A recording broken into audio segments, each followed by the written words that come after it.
We all know Ling Yan often snores when sleeping. Just take a look if you don't believe it. Those who don't know might think that it's someone's husband in there.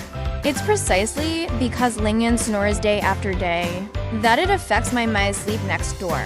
My Mai really couldn't stand it anymore, so he complained to the nanny, saying that Ling Yan next door snores every day, which causes me not to sleep well.